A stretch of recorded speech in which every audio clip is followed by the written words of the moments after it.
Bab 614. Fabrian tidak berkomentar. Meskipun belum jelas siapa dalangnya, Fabrian sudah bisa menebaknya. Faksi penasihat kanan. Waktu itu, Putro mendampingi Dirga sebagai penasihat militer. Kemudian, Raja mengeluarkan dekret Dirga mati. Tidak lama kemudian, Putro juga diberhentikan dari jabatannya. Setelah itu, faksi penasihat kanan berkuasa di pemerintahan. Namun, sekarang Raja mengangkat seorang penasihat kiri. Siapa yang tidak bisa membaca situasi ini? Hanya saja, semua orang berusaha menghindarinya. Fabrian memang tidak langsung menyebutkan namanya, tetapi gubernur mendukung faksi penasihat kanan.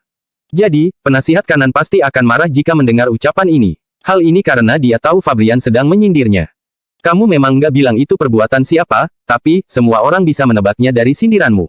Fabrian, keluarga Omair mendapatkan kekayaan seperti sekarang ini dengan susah payah selama 3 generasi. Jadi, aku nggak akan membiarkan keluarga Gumilar menghancurkannya. Kalaupun pamanmu yang datang, aku juga nggak akan menyetujuinya. Ujar Naufal. Awalnya, Naufal ingin mencari kesempatan untuk membatalkan pernikahan dengan keluarga Gumilar.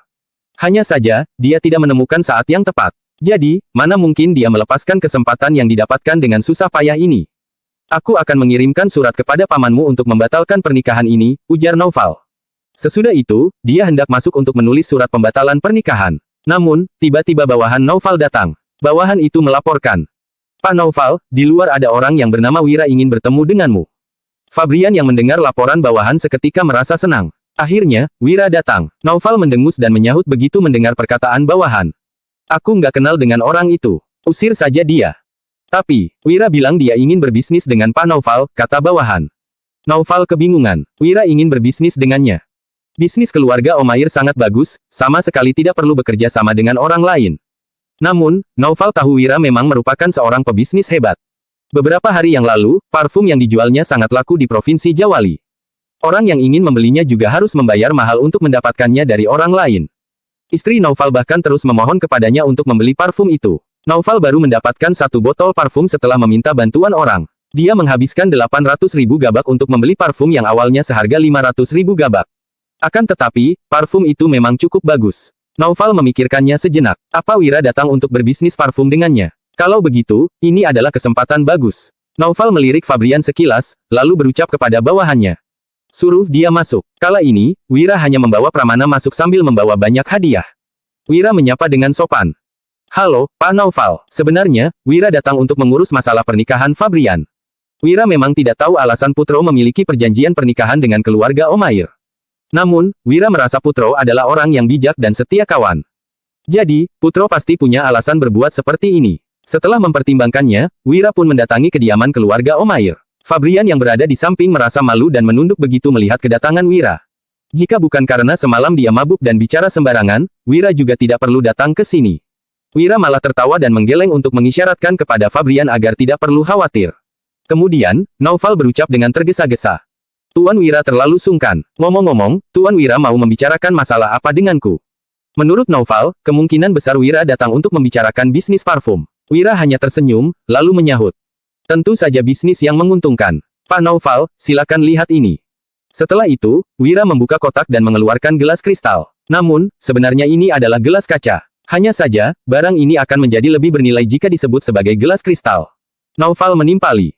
Ini, gelas kristal. Bab 615. Naufal merasa terkejut. Apa Wira datang untuk berbisnis gelas kristal dengannya? Naufal berkata. Tuan Wira, gelas kristal ini memang bagus, tapi apa kamu berniat berbisnis ini denganku? Wira mengangguk setelah mendengar perkataan Naufal, lalu menjawab. Tentu saja, aku baru saja datang dan membutuhkan seorang rekan untuk melelang beberapa produk kristal. Kalau Pak Naufal bersedia, aku ingin meminjam koneksimu untuk mengadakan pelelangan kelas atas di Provinsi Jawali. Wira melanjutkan, nanti, semua produk kristal akan dilelang dan Pak Naufal boleh mengambil keuntungan 20% dari setiap harga pelelangan produk. Bagaimana? 20% memang kelihatannya tidak banyak, tetapi harga barang-barang ini sangat mahal.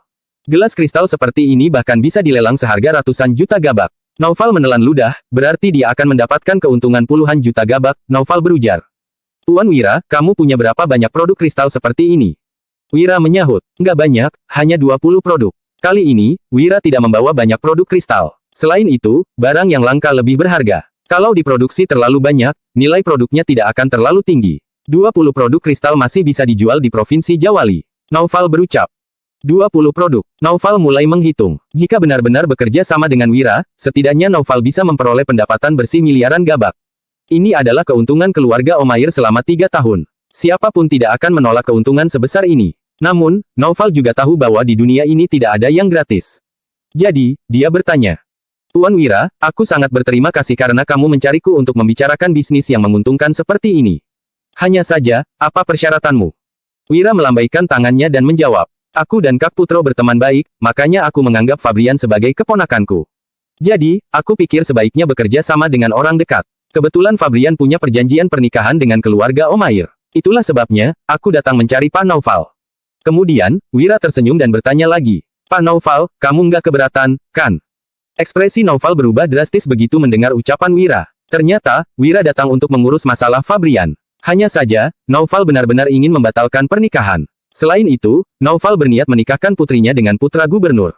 Namun, begitu teringat Wira yang bisa langsung menghasilkan keuntungan 3 tahun untuk keluarga Omair, Naufal menjadi bersemangat. Wira melanjutkan, Pak Naufal, ini hanya produksi barang-barang kristal pertamaku. Kedepannya, mungkin ada sekitar 20 produk yang dilelang setiap tahun. Nanti, aku masih harus bekerja sama dengan Pak Naufal. Begitu Wira selesai bicara, Naufal langsung merasa antusias. Dia berucap, tiap tahun, Naufal terbengong-bengong. Jika mengadakan pelelangan setiap tahun, Naufal bisa mendapatkan keuntungan miliaran gabak. Astaga, Naufal mulai bersemangat, tetapi Wira tidak berbicara dan hanya memandang Naufal. Manusia selalu mengejar keuntungan dan Naufal adalah seorang pebisnis. Jadi, dia tidak mungkin menolak keuntungan sebesar ini. Naufal langsung berujar dengan menggebu-gebu. Aku setuju bekerja sama dengan Tuan Wira, mengenai pernikahan Fabrian dan putriku. Namun, tiba-tiba terdengar teriakan pengawal dari luar. Tuan Hatta sampai. Ekspresi Naufal seketika berubah drastis ketika mendengar suara ini. Bahkan, Wira pun diam-diam merasa khawatir. Bab 616. Siapa sangka, putra gubernur datang saat ini. Pasti akan terjadi masalah besar. Apa Hatta sudah mengetahui masalah di perjamuan semalam? Ekspresi Naufal berubah drastis dan dia tidak jadi berbicara. Naufal segera keluar untuk menyambut Hatta. Tak lama kemudian, Wira melihat pria yang berpakaian mewah dan memegang kipas berjalan masuk. Ekspresinya tampak arogan. Gubernur adalah penguasa di Provinsi Jawali. Sebagai putranya, tentu saja Hatta juga mempunyai kuasa yang besar. Sementara itu, Naufal yang mengikuti di belakang Hatta terlihat seperti seorang penjilat. Seorang pebisnis yang sangat kaya sekalipun juga harus bersikap patuh begitu berhadapan dengan orang berkuasa seperti ini. Tuan Hatta, ada apa? Tanya Naufal dengan hati-hati. Sementara itu, Hatta tersenyum. Pak Naufal, tadi aku baru saja menemani ayahku inspeksi. Jadi, sekarang aku datang mengunjungimu, kata Hatta. Raut wajah Naufal berubah drastis. Mengunjungi. Sepertinya, bukan itu tujuan Hatta. Naufal adalah orang pintar. Biasanya, dia selalu bersikap segan kepada gubernur. Jadi, Naufal tahu jelas seperti apa hubungannya dengan gubernur. Namun, hubungan mereka tidak begitu dekat sampai-sampai putra gubernur datang mengunjunginya. Seharusnya, Naufal merasa senang. Bagaimanapun, dihargai seorang gubernur adalah hal yang bagus. Hanya saja, Naufal tahu kali ini pasti ada masalah. Wira juga mengernyit. Kemudian, Naufal segera berujar. Aduh, orang sepertiku nggak pantas merepotkan Tuan Hatta. Naufal berkeringat dingin. Hatta melirik Naufal sekilas dan diam-diam mencibir. Setelah itu, Hatta baru memandang Wira dan Fabrian. Hatta berkata, apa ini Tuan Wahyudi? Ternyata memang nggak biasa. Oh, ini keponakan Tuan Putro, ya. Halo, Fabrian. Setelah memperingatkan Naufal, Hatta menyapa Wira dan Fabrian seraya tersenyum. Sikap Hatta benar-benar membuat Naufal kebingungan. Fabrian juga heran. Awalnya, dia mengira Hatta datang untuk menegur mereka. Namun, sikap Hatta malah begitu ramah. Wira tersenyum dan memberi hormat, lalu berucap. Aku dengar anak Pak Gubernur sangat berwibawa. Ternyata memang begitu. Hatta segera melambaikan tangan dan menimpali. Dibandingkan dengan Tuan Wahyudi, aku yang mengandalkan reputasi ayahku sama sekali nggak ada apa-apanya. Selesai bicara, Hatta duduk di kursi sambil menggoyang kipasnya. Dia tidak berbicara lagi. Naufal segera menyuruh orang untuk menyeduh teh, lalu berdiri di samping dengan gelisah. Dia tidak berani berkomentar lagi. Suasana seketika menjadi hening. Hanya terdengar suara Hatta yang sedang menyesap teh. Setelah beberapa saat, Hatta baru tiba-tiba berkata. Oh, iya. Mendengar Hatta angkat bicara, Naufal menjadi gugup. Naufal segera menyahut. Tuan Hatta, ada perintah apa? Hatta menjawab, bukan perintah. Hanya saja, aku dengar Pak Naufal punya seorang putri. Hari ini aku datang untuk membicarakan masalah pernikahan. Raut wajah Fabrian berubah drastis setelah mendengar ucapan Hatta. Keluarga Omair dan Gumilar sudah menetapkan perjanjian pernikahan sejak awal. Fabrian yakin Hatta juga mengetahuinya. Jadi, Hatta pasti sengaja. Bab 617. Naufal berkata, Tuan Hatta, masalah ini. Dia merasa dilema. Tentu saja, Naufal bersedia mendengar keputusan gubernur dan menikahkan putrinya dengan putra gubernur. Namun, keluarga Omair mempunyai perjanjian pernikahan dengan keluarga Gumilar dan semuanya tertulis dengan jelas. Jika Naufal langsung menyetujui Hatta, kelak pasti akan timbul masalah. Hatta tertegun sejenak, lalu dia berpura-pura bingung dan bertanya. Ada apa, Pak Naufal? Naufal berpikir sesaat. Kemudian, dia mendekati Hatta dan berbisik di telinganya. Tuan Hatta, kamu datang nggak tepat waktu. Aku sedang membicarakan tentang pembatalan pernikahan dengan keluarga Gumilar. Naufal melanjutkan. Bagaimanapun, semuanya tertulis jelas dalam surat perjanjian. Kalau nggak dibatalkan, nanti akan repot. Jadi, Naufal memang bijaksana. Dia menjelaskannya kepada Hatta, tetapi tidak membiarkan Fabrian dan Wira mengetahui hal ini. Dengan demikian, Naufal tidak menyinggung siapapun. Wira menyipitkan matanya dan tahu jelas apa yang dikatakan Naufal. Akan tetapi, Wira paham bahwa semua orang takut dengan perkataan gubernur di Provinsi Jawali. Mereka tidak berani membantah perintah gubernur. Ditambah lagi, kondisi keluarga Gumilar sudah terpuruk karena diabaikan oleh raja.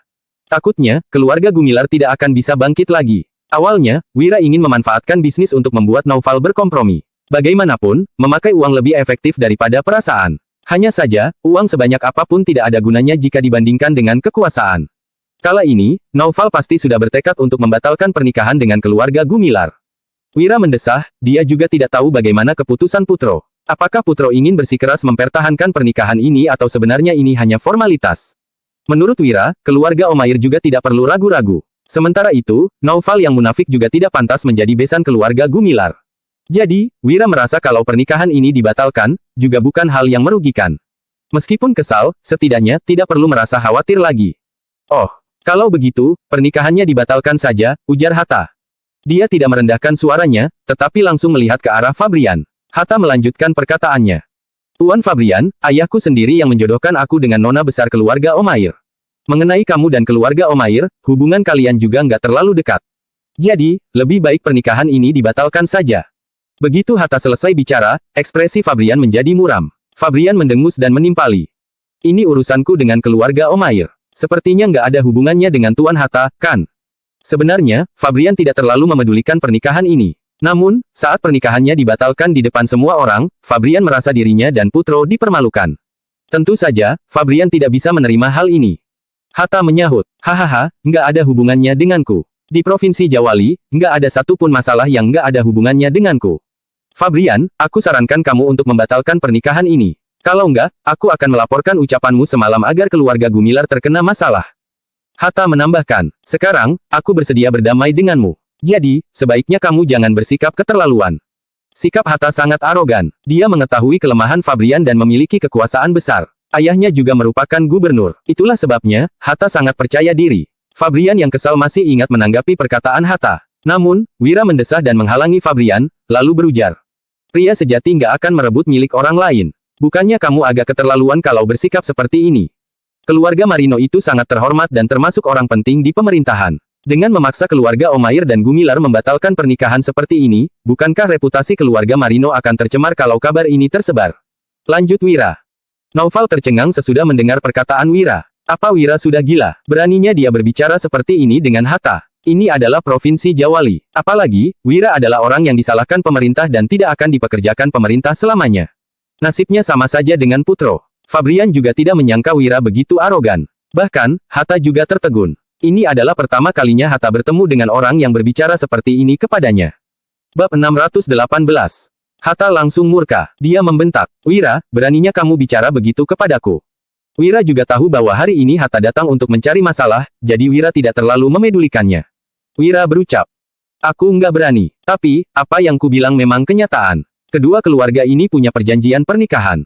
Kalau Tuan Hatta meminta untuk membatalkan pernikahan tanpa alasan yang jelas, tentu saja ini kurang pantas. Pak Gubernur itu pejabat penting pemerintahan, semua keputusannya juga mewakili pemerintah. Jadi, apakah pantas kalau Tuan Hatta menindas orang seperti ini? Bagaimana kalau kami melapor agar pemerintah bisa menilainya? Lanjut Wira. Wira berbicara dengan tenang, tetapi raut wajah Hatta berubah drastis. Jika masalah ini dilaporkan kepada pemerintah, tentu saja akan sangat merepotkan. Lagi pula, penasihat kanan tidak memiliki kekuasaan mutlak, ada penasihat kiri yang mengawasinya. Meskipun masalah Yuda membuat faksi penasihat kiri terpengaruh, orang yang pintar tahu bahwa raja tidak akan menjatuhkan penasihat kiri. Seperti saat raja membantu penasihat kiri untuk melawan penasihat kanan. Ini adalah cara raja menggunakan kekuasaannya untuk mempertimbangkan keuntungan dan kerugian. Jika masalah ini dilaporkan ke pemerintahan, faksi penasihat kiri pasti akan memanfaatkan kesempatan ini untuk menyerang faksi penasihat kanan. Hatta tahu jelas bahwa ayahnya sudah mendapatkan peringatan dari penasihat kanan agar tidak bersikap keterlaluan. Jadi, pihak gubernur pasti akan mengalami kerugian besar jika masalah ini dibesar-besarkan. Hatta menarik napas dalam-dalam, lalu tersenyum dan berucap. Apa yang kamu bilang memang masuk akal. Aku yang nggak mempertimbangkannya dengan matang. Kalau begitu, aku nggak akan ikut campur dalam masalah keluarga kalian. Hatta melanjutkan, kalau nona besar keluarga Omair bersedia menikah dengan Fabrian, aku akan menyelamati mereka. Kalau kalian membatalkan pernikahan, aku juga bersedia datang lagi untuk membicarakan pernikahan ini. Sudahlah, aku nggak akan mengganggu kalian mengobrol lagi. Setelah selesai bicara, Hatta tersenyum dan berjalan keluar. Sementara itu, Naufal yang berkeringat dingin segera mengikuti Hatta dan berujar. Tuan Hatta, aku antar kamu. Sambil bicara, Naufal mengikuti Hatta keluar dari ruang tamu dan meninggalkan kediaman. Hatta keluar dari pintu masuk kediaman keluarga Omair dan ekspresinya menjadi dingin. Tuan Hatta, kamu tenang saja. Aku pasti akan membatalkan pernikahan, kata Naufal. Tadi, dia masih ragu-ragu. Namun, setelah Hatta datang, ditambah dengan ucapan Wira tadi, Naufal langsung membuat keputusan. Hatta harus memutuskan hubungan dengan keluarga Gumilar. Sekalipun Putro sangat hati-hati, Wira bukan orang yang toleran. Ucapan Wira tadi sudah menyinggung keluarga Marino. Jika Naufal melanjutkan pernikahan ini, bukannya dia cari mati. Pak Naufal, ini urusan keluarga kalian. Aku nggak berani membantumu membuat keputusan, tadi aku hanya bercanda. Sudahlah, pergi dulu, ujar Hatta dengan sinis. Kemudian, dia naik ke tandu dan pergi. Naufal mengembuskan napas lega. Dia langsung memasuki ruang tamu, lalu berkata, Wira, lupakan saja urusan bisnis itu. Aku nggak mau berbisnis denganmu. Selain itu, pernikahan ini dibatalkan saja. Aku akan menulis surat untuk menjelaskan situasinya kepada Putro. Kalau kalian merasa rugi, aku akan memberikan kompensasi, lanjut Naufal. Selesai bicara, Naufal langsung membelakangi Wira dan Fabrian, lalu mengusir mereka. Sudahlah, kalian pergi saja. Aku lelah, jadi nggak bisa melayani kalian lagi. Fabrian sangat marah sedangkan Wira hanya mendesah dan pamit pergi. Sesudah pulang, Fabrian yang terlihat frustrasi berucap dengan canggung. Paman Wira, maaf, aku membuatmu repot. Wira menggeleng begitu mendengar ucapan Fabrian, lalu menimpali. Nggak usah sungkan, ini sama sekali nggak repot. Bab 619. Meskipun Wira berkata begitu, Fabrian tetap menyalahkan dirinya sendiri. Kalau kemarin malam aku nggak mengucapkan kata-kata itu, situasinya pasti nggak akan begini. Melihat Fabrian seperti ini, Wira seketika menggelengkan kepalanya sembari berkata. Fabrian, yang kamu katakan sekarang salah. Ucapanmu kemarin nggak salah. Kenapa kamu harus menyalahkan dirimu sendiri? Yang salah adalah kerajaan dan era pemerintahan ini. Hari ini, Paman akan memberitahumu jangan pernah melawan kata hatimu di saat apapun. Paman keduamu selalu jujur dan terbuka selama hidupnya. Sekalipun berada di dalam situasi seperti ini, dia nggak pernah berbicara melawan hati nuraninya. Di dunia ini, orang-orang hidup dalam kesulitan karena terlalu banyak kebohongan, lanjut Wira. Setelah Wira menyelesaikan ucapannya, Fabrian sontak tertegun. Dia awalnya mengira bahwa Wira akan memarahi dirinya karena kata-kata yang diucapkan saat mabuk kemarin malam. Namun, tidak disangka Wira akan begitu murah hati. Wira tidak memarahinya, sebaliknya malah mendukungnya. Pantas saja Putro sangat menghormati Wira. Kini, Fabrian makin kagum pada Wira. Aku mengerti, Paman, timpal Fabrian sambil mengangguk dengan semangat. Sementara itu, Wira bertanya dengan penasaran. Sebenarnya apa yang terjadi dengan pernikahanmu? Aku belum pernah mendengarmu membahas hal ini. Setelah berpikir sejenak, Fabrian pun menjawab. Saat Paman Putro menyamar, dia pernah mendapatkan bantuan dari keluarga Omair. Sejak saat itu, perjanjian pernikahan ini pun ada. Paman Putro nggak punya anak, jadi dia menjodohkanku. Sebenarnya dia hanya ingin membalas budi. Saat itu, Tuan Besar Mahmud juga belum meninggal. Kalau dia masih hidup, dia pasti nggak akan berbuat seperti ini. Tuan Besar Mahmud adalah orang yang bijaksana. Sejak Paman Putro turun pangkat, hubungan kami dengan keluarga Omair menjadi kurang baik.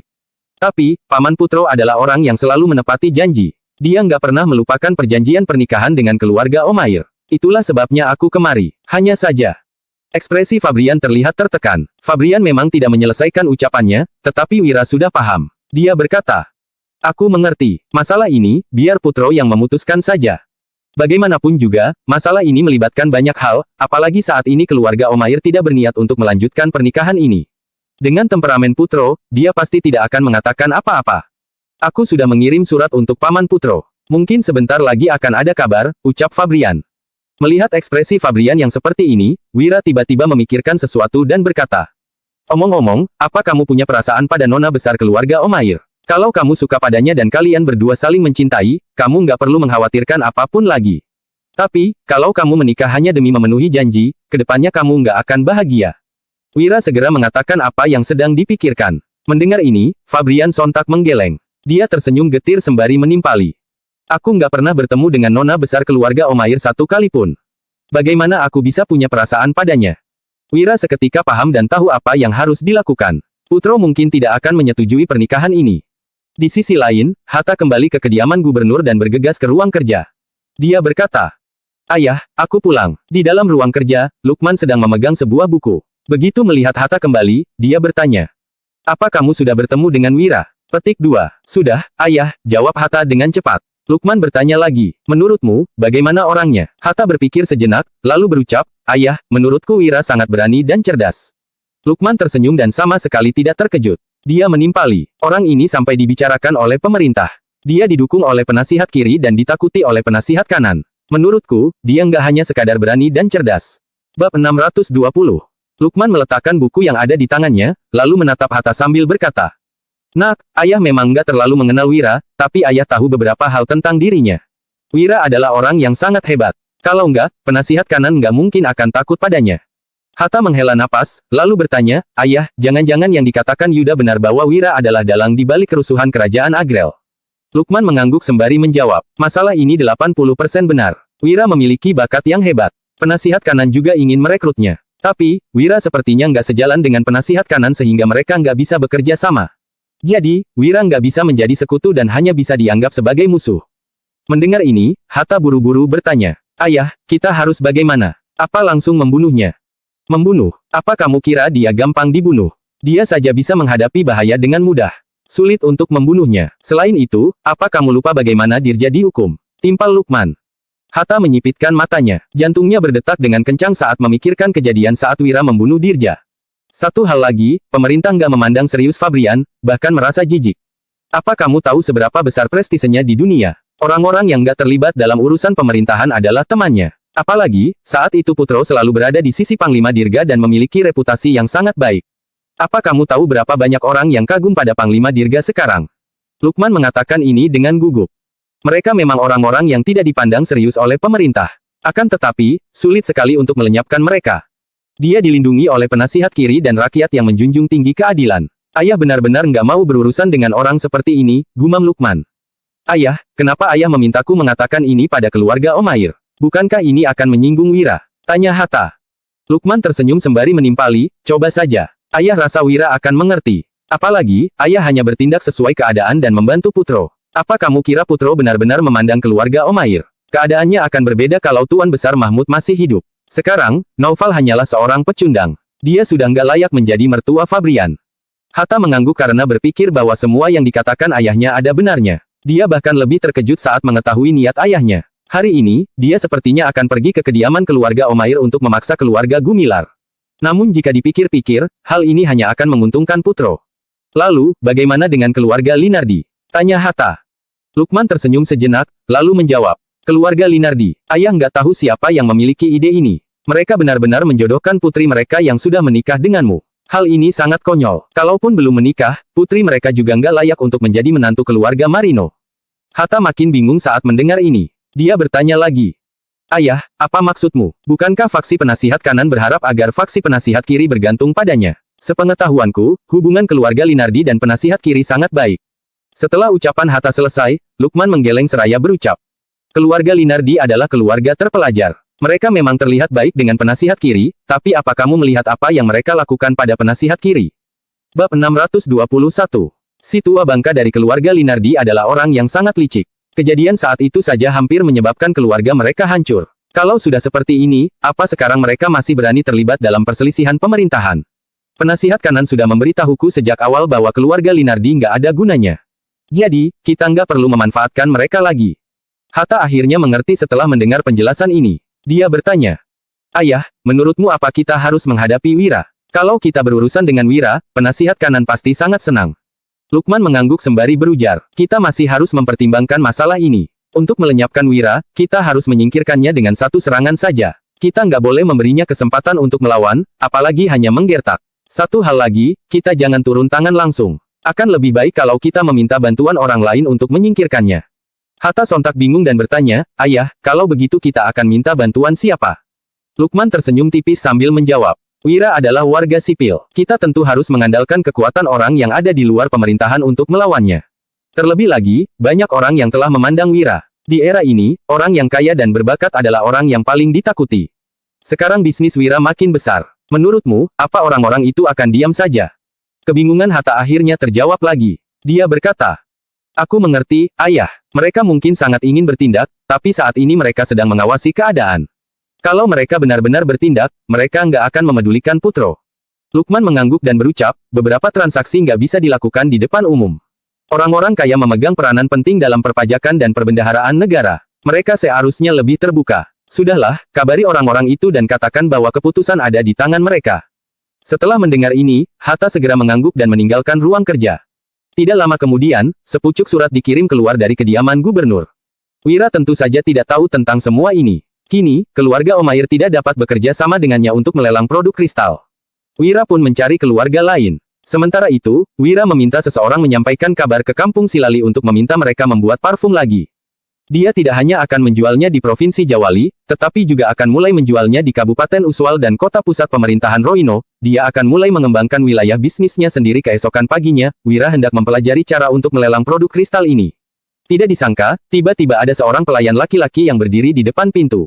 Setelah bertemu dengan Wira, pelayan ini buru-buru berkata, Tuan Wira, ini ada surat dari tuanku. Setelah membacanya, tolong langsung dibakar. Setelah berbicara, pelayan ini bergegas pergi. Sementara itu, Wira bingung dan segera membaca surat tersebut. Dia sontak tertegun, lalu bergumam. Farel, Wira agak terkejut. Jika ingin bertemu dengan dirinya, kenapa Farel sampai repot-repot meminta pelayannya untuk mengirim surat?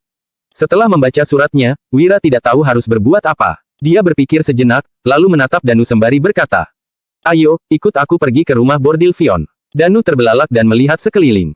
Setelah itu, dia berkata dengan suara rendah, Kak Wira, Kak Wulan baru saja kembali. Kamu malah mau pergi ke rumah bordil Vion.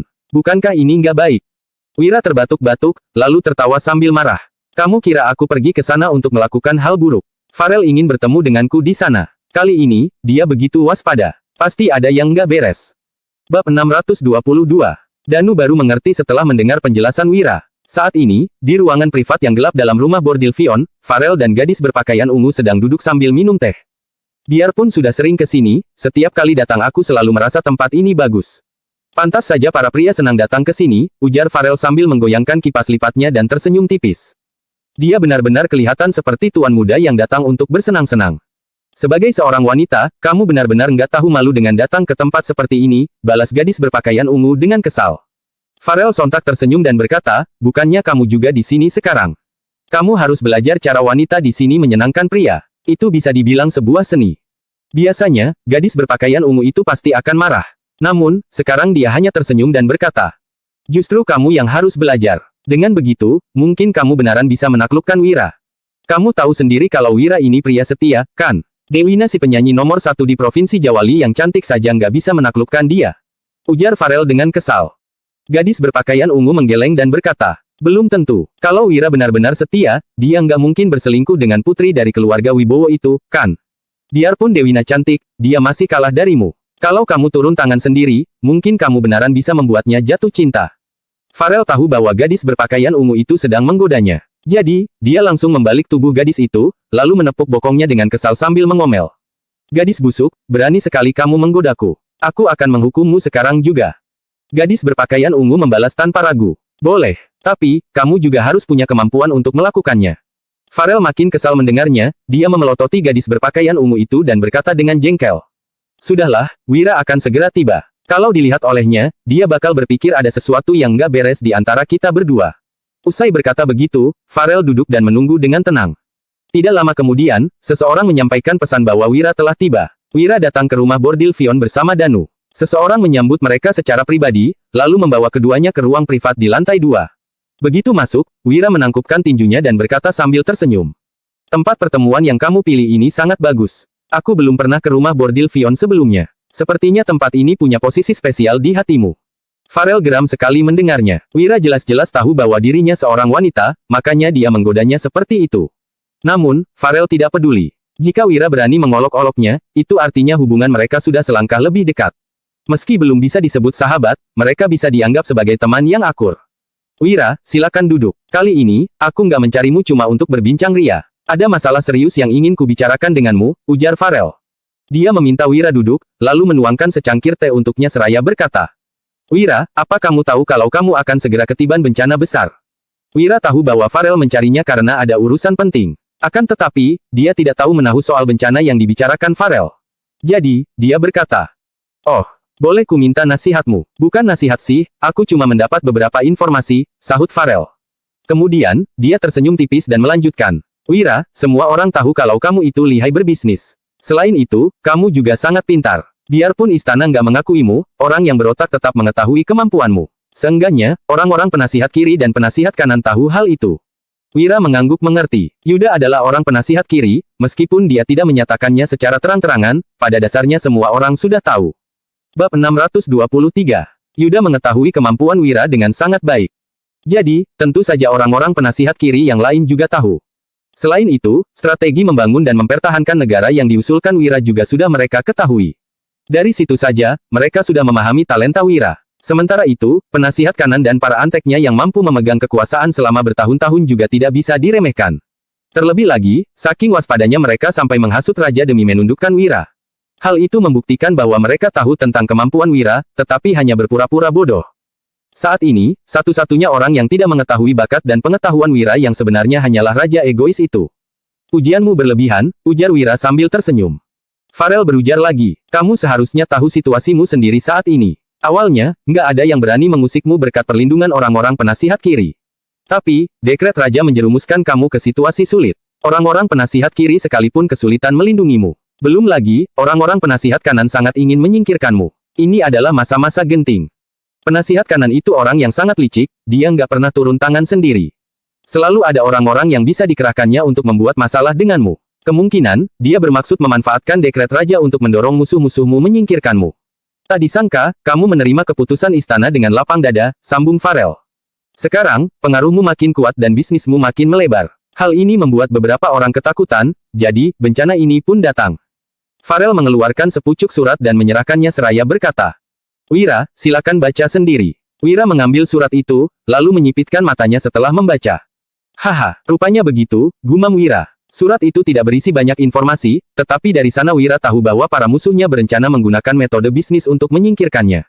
Farel berujar. Saat ini, baik pemerintah maupun oposisi di kerajaan Nuala berada dalam situasi kacau. Di sisi pemerintah misalnya, ada penasihat kiri dan kanan yang terus berseteru dan berusaha menggulingkan satu sama lain. Tapi, siapa sebenarnya yang tulus hati bekerja demi kerajaan Nuala? Kita tahu sendiri jawabannya. Di oposisi, situasinya bahkan lebih kacau lagi. Rakyat hidup melarat, tapi para orang kaya makin kaya dan ambisius. Meski Farel tidak mengatakannya, sebenarnya Wira juga mengetahuinya. Dia tidak tahu bagaimana dengan dinasti ini, tetapi di era dunia asalnya, jika mayoritas uang di negara berada dalam kendali eksklusif beberapa keluarga atau beberapa orang, itu akan mendatangkan bencana. Seperti halnya para konglomerat di dunia aslinya, mereka bahkan dapat memengaruhi bagaimana seluruh negara beroperasi. Hal ini cepat atau lambat akan menjadi masalah. Sebaliknya, jika mayoritas uang atau sarana untuk menghasilkan uang berada dalam kendali negara ini, bencana dapat dihindari. Namun, saat ini kerajaan masih belum bisa mengendalikan para pengusaha besar seperti pedagang garam, pedagang sutra, pedagang teh, dan yang lainnya. Situasi ini sangat kompleks. Aku mengerti maksudmu, tapi apa kamu juga termasuk salah satunya, Farel? Tanya Wira sambil tersenyum tipis dan menatap Farel. Ambisi Farel diketahui semua orang, Wira kini juga ingin mengulik jawaban dari wanita itu. Mendengar pertanyaan Wira, Farel langsung memicingkan mata dan melipat kipasnya. Dia berujar.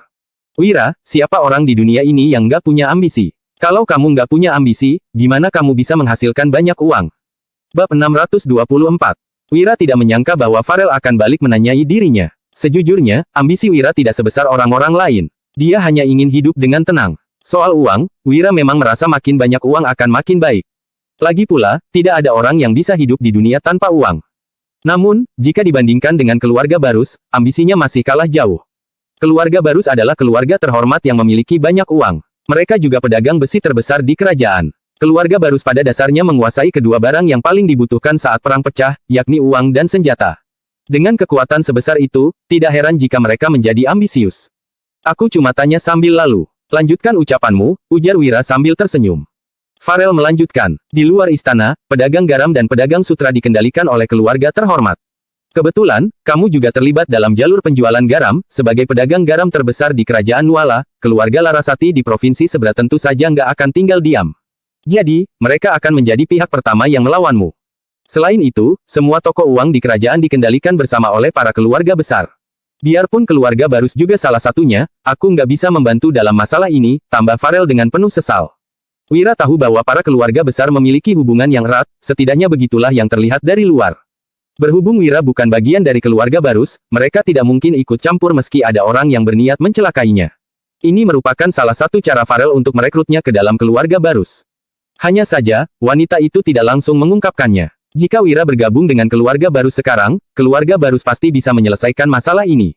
Namun, Wira tetap tidak mau berhubungan terlalu dekat dengan Farel. Jadi, dia hanya mengangguk dan berkata, "Terima kasih atas informasimu. Tenanglah, aku akan berhati-hati." Jika keluarga Larasati ingin melawannya, Wira tentu tidak akan diam saja. Hanya saja, dia tidak bisa membayangkan bagaimana mereka akan melakukannya. Melalui penjualan garamkah? Wira sudah menguasai teknologi pembuatan garam halus. Teknologi para keluarga besar sekalipun belum secanggih dirinya. Jika mereka ingin menjatuhkannya, paling-paling mereka hanya bisa menyetop penjualan garam Wira. Sejujurnya, Wira benar-benar dalam dilema. Dia belum ingin melawan para keluarga besar itu sekarang, dia hanya ingin menghasilkan banyak uang dengan tenang. Karena kamu sudah bilang begitu, aku bisa tenang. Kalau kamu butuh bantuan, katakan saja padaku. Biarpun aku nggak bisa membantu terang-terangan, aku bisa memberi tahu beberapa informasi yang kamu butuhkan, ujar Farel sambil tersenyum.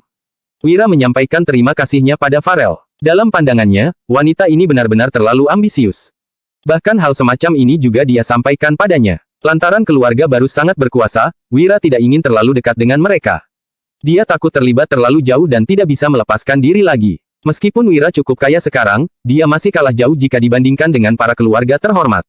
Ada kesenjangan besar di antara mereka, baik itu dari segi uang ataupun kekuasaan.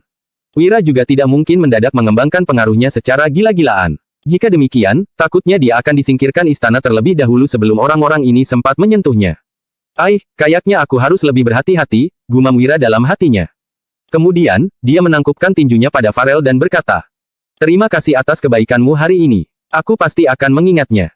Farel tersenyum dan membalas salam Wira. Setelah meninggalkan rumah Bordilfion, Wira mulai memikirkan strategi. Jika dipikir-pikir, dia tetap harus menjalankan bisnisnya. Dia tidak mungkin mundur hanya karena takut pada musuh.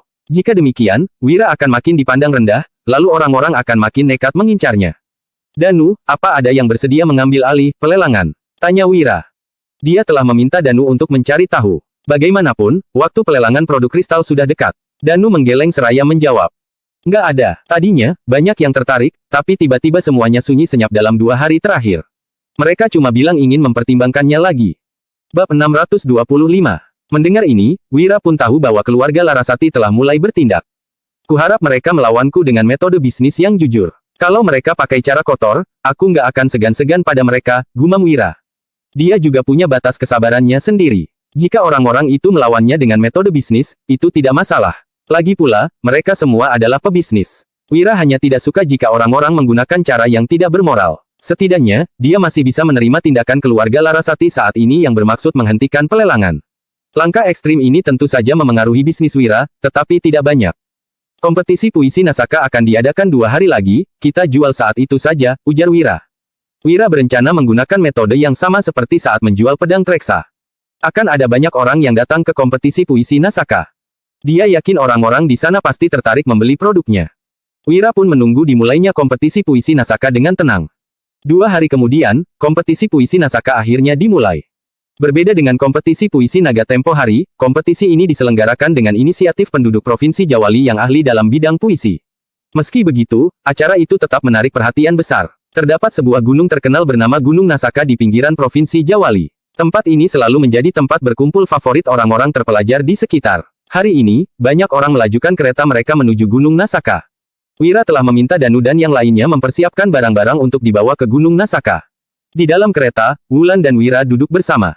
"Suamiku, puisi, mengenang Dirga, yang kamu tulis di kompetisi puisi naga mendapat apresiasi besar orang-orang. Kali ini, kamu mau tulis puisi apa lagi?" tanya Wulan sambil memandang Wira dengan kagum. "Kali ini, kita lihat saja nanti. Kamu tahu sendiri, kan? Aku orang yang rendah hati dan nggak suka jadi pusat perhatian, jawab Wira sambil terkekeh-kekeh. Ucapannya ini membuat Wulan mengerucutkan bibirnya dan tertawa. Tak lama, mereka sudah sampai di Gunung Nasaka. Pemandangan di sana sangat indah dan memanjakan mata. Ada banyak prajurit yang berjaga di kaki Gunung Nasaka dan tepi Danau Nasaka. Meski diadakan secara spontan, kompetisi puisi ini tetap dijaga dengan ketat. Bagaimanapun, tuan muda dari banyak keluarga berpengaruh ada di sini. Bisa gawat jika terjadi masalah pada salah satu dari orang-orang itu. Tuan Wira sudah tiba, ya. Begitu kereta Wira berhenti, Hatta berjalan menghampirinya sambil menangkupkan tinju dengan wajah tersenyum. Oh, Tuan Hatta, ujar Wira terkejut. Apa pria ini menunggunya? Di kompetisi puisi hari ini, Tuan Wira pasti akan sama briliannya dengan kompetisi yang lalu. Aku nggak sabar menunggu puisi Tuan Wira yang akan menjadi terkenal sepanjang zaman lagi, kata Hatta. Kata-kata Hatta ini membuat Wira bingung. Bukankah orang ini dan ayahnya memusuhi dirinya? Mengapa Hatta berpura-pura ramah begini padanya? Surat yang ditunjukkan Farel ditandatangani oleh Hatta, jadi pasti sang gubernur yang menyuruhnya mengirim surat itu pada para keluarga besar. Ujianmu berlebihan. Waktu itu cuma kebetulan dan kali ini, aku datang untuk menjual barang, ujar Wira sambil mengedip-ngedipkan mata pada Hatta. Mendengar ini, Hatta sontak tertegun. Dia mendadak teringat tentang Wira yang menjual 3 bilah pedang Treksa di kompetisi puisi naga. Apa Wira hendak melakukan hal yang sama hari ini? Tuan Wira sungguh menarik, kata Hatta sambil tersenyum. Ekspresinya membuat Wira mengejap bingung.